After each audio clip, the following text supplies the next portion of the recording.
So this talk today is 19 safety truths that might be lies.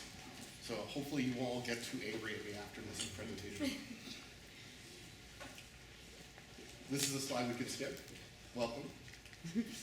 So before we start, I want to note that this talk includes a lot of challenging content, which is summarized on the screen right here. And I'm going to actually pause for 10 seconds. If this content is something you're not interested in, I'm not going to read it all out. Feel free to leave if that is most comfortable for you. So again, I'll wait 10 seconds and then I will continue.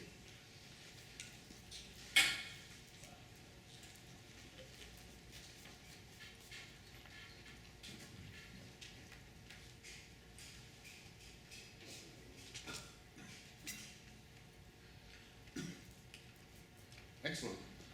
Today I'm here to talk about safety, except right now I don't actually feel very safe. What do I mean about that? I'm certain that some of the content in this talk will probably lead to people harassing me online, over email, over social media. And it's happened in the past. It's happened before. And I know that's actually, when it happened to me 3-4 years ago, it felt like something that was like new. Now I feel like in the days of Gamergate, this is kind of like just normal, unfortunately. But I just wanted to note that I spent a lot of time weighing the pros and cons. Like, what benefit will I be giving to all of you? What benefit will I be giving to myself? At what cost of giving this talk? And something I really thought about and spent time considering. And at the end of this talk, I'll explain why I decided to do the talk anyway. Excellent. So I've run games, as Lizzie mentioned, for thousands of people, just partially because I've organized so many conventions all over the world. And what I did is I designed safety tools based on the experiences that I had or that I observed. So one thing I saw a lot of times is people would agree to play a certain kind of game, but then as they were playing the game, they became uncomfortable with certain topics, or they would say, yes, I'm okay with topics of abuse. But 20 minutes in, they would be like, no, I'm not interested in that anymore.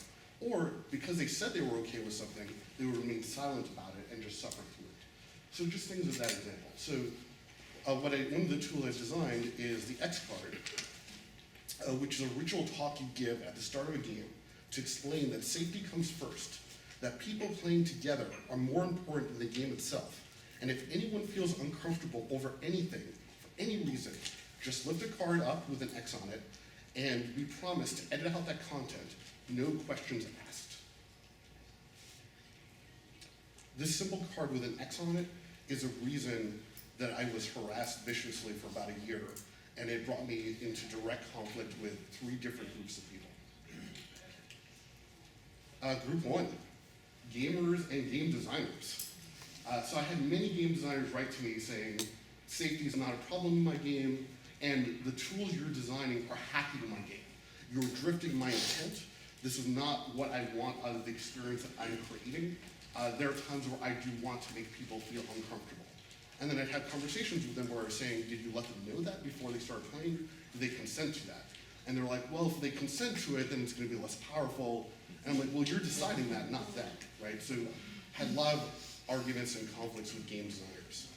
Group 2, regressive people. I had many people, we'll use regressive people as a catch-all. You can insert whatever you'd like there. Regressive people would harass me. I was doxxed. People threatened to rape and kill me. And for whatever reason, rape and killing me did not bother me as much as one person promised to cut off my hands so I would stop writing about safety tools. So that's group 2. Group 3, the most surprising group was my fellow progressives also harassed me. People cared about the same issues that I care about. People care about safety.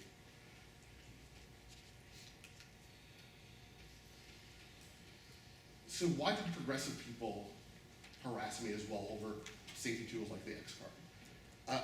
As part of the X card, one of the things that I was telling people is you don't know what triggers me. You don't know what triggers anyone. There might be certain trauma experiences I've had, but that trauma experience itself might not actually be the thing that triggers me. I may have been in a car accident, but driving cars may not be an issue for me.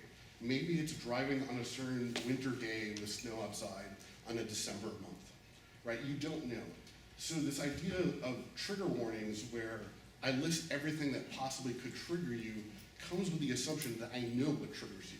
And it's not that simple. So, you know what triggers me is our first fallacy. What traumatizes and what triggers may be very different. Anything can be a trigger. Someone may have been in a horrific car accident, as I said, but that doesn't mean that cars trigger them. You do not know what triggers people.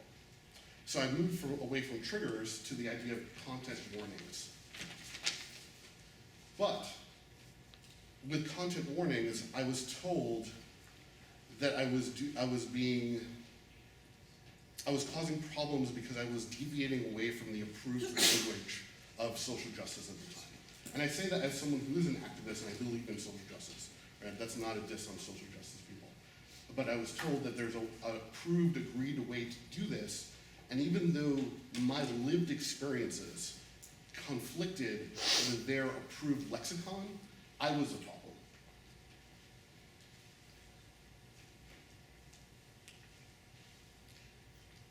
And as I was discussing this with various people who were having issues with this, I would ask them questions about, what is your experience with trauma? Do you have PTSD? What have you observed? How are you coming to these conclusions yourself? And more often than not, it became clear from people's own admission that these people who were harassing me about this were not trauma survivors and did not have PTSD. Yet, they had strong feelings about how people with trauma and PTSD should behave and what tools are good for them. I was accused of being an irresponsible activist because I deviated from their approved language. But I'm not interested in winning status games. I'm not interested in the idea of winning activism. I don't even know how you win activism. I'm interested in identifying problems and solving them. And to solve problems, we have to call out assumptions, which is really the goal of this presentation, and to put our individual egos aside, to put agendas aside, and focus on exactly what is and is not happening. To solve problems, we have to intensely and continuously be honest. We have to speak out, challenge assumptions, and we're going to do that with the remaining 18 safety fallacies that might be lies. Let's go on to number 2.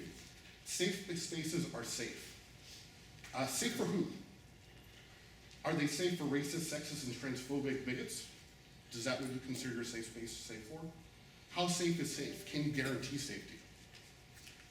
Safe spaces are neither 100% safe, or are they safe for everyone?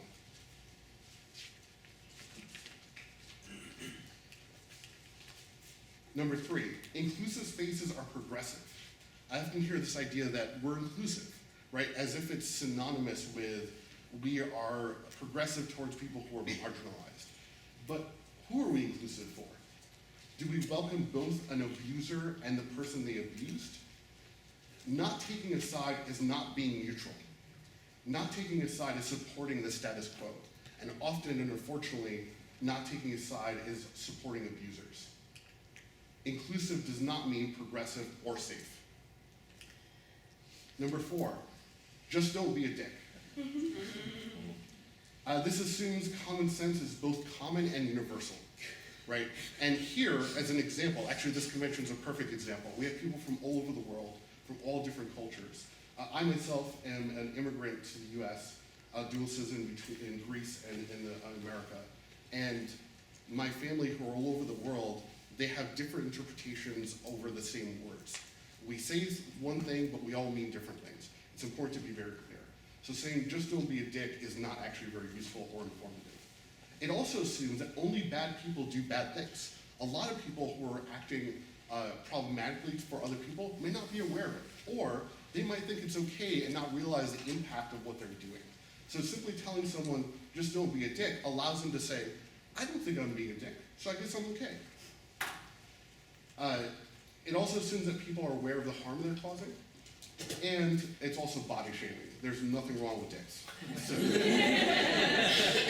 I know the nicer version is don't be a jerk, but also problematic. So don't be a dick doesn't tell people who cause harm what specifically to stop doing. Number 5, only bad people do bad things. I'm not sexist, so nothing I say or do can be sexist. I'm not racist, so nothing I say or do will be racist.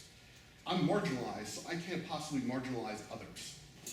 What does bad or good even mean, right? So there's this idea that I am this kind of person that I've self-labeled, so thus my actions will follow suit with what I think of myself as. So I give myself a pass, because if I'm progressive, I can never possibly do regressive things. Who you are doesn't matter. Actions matter. Good people do bad things, intentionally or not. We all live in the same system that constantly influences all of our behavior. Number 7, rules are enough. We might know the rule.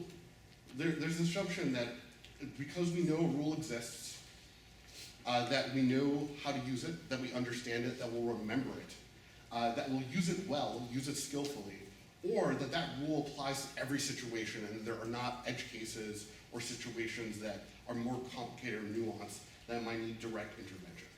So a lot of times people, when they see problems, they say, okay, I'm just going to create a code of conduct or a rule, or even safety tools like the X-card. The X-card has issues. There are many edge cases where it does not fix everything. And this idea that just because I came up with a rule almost feels like this legal perspective of like, well, I'm no longer liable because I wrote down don't do that thing, so no one's doing that, right? Life doesn't work that way. Simply having rules is not enough. Are they accessible? Are they usable? Are they practiced? Just because you have a code of conduct, does the people at your event, do your staff know how to use that information? Offense equals harm. Offense is perception, a reaction, a choice.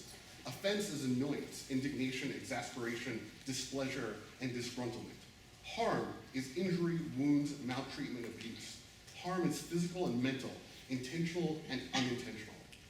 Offense and harm are not the same thing.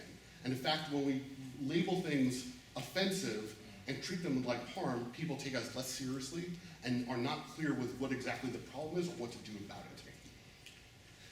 9, rules censor.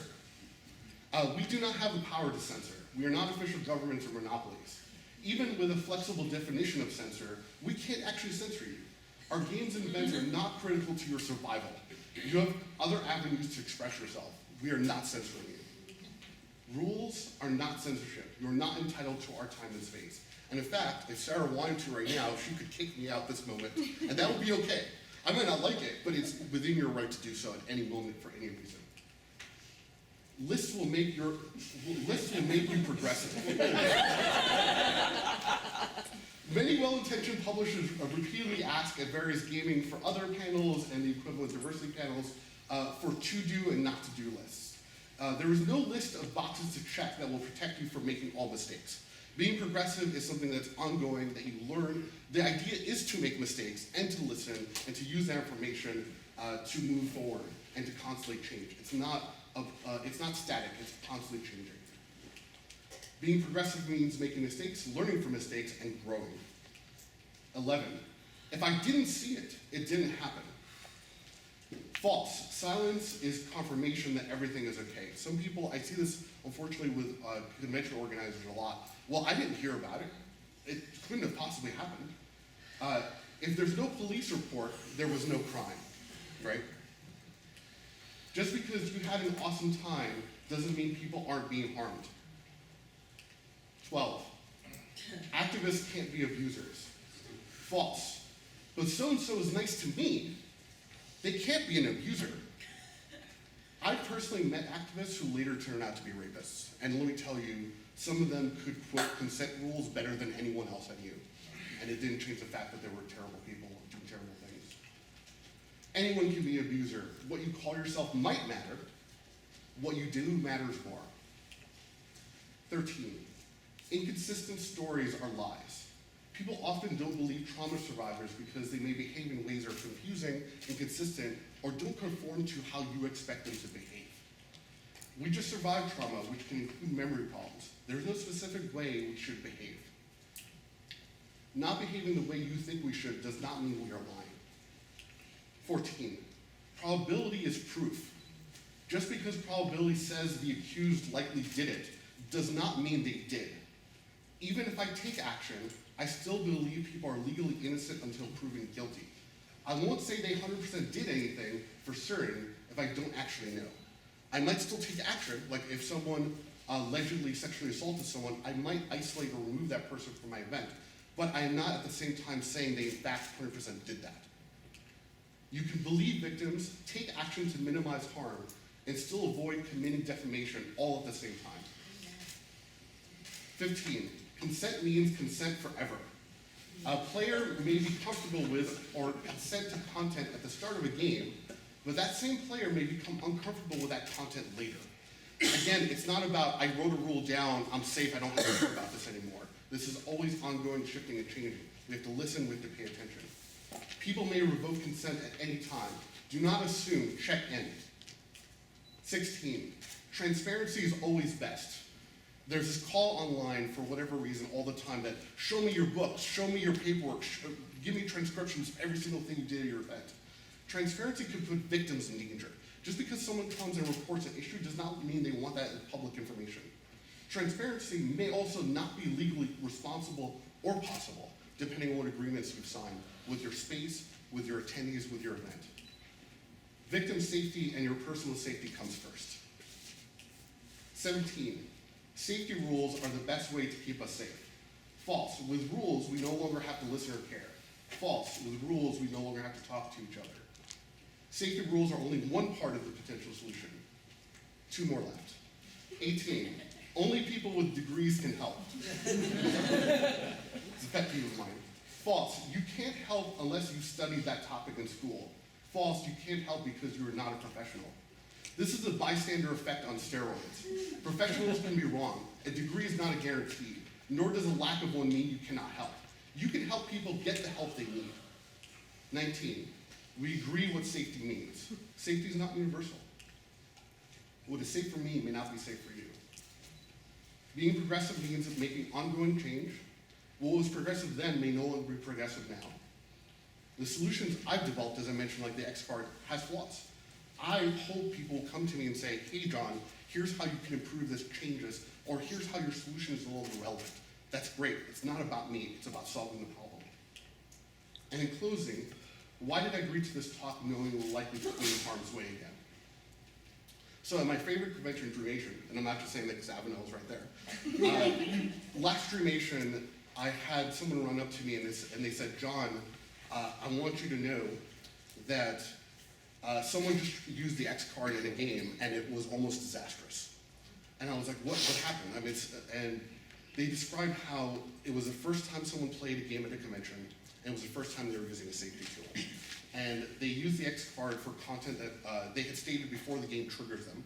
And another player had laughed at them. And they were like, why does that trigger you? That's ridiculous, I can't believe it. And before the person running the game or the other players could react, the room had 3 other games in it.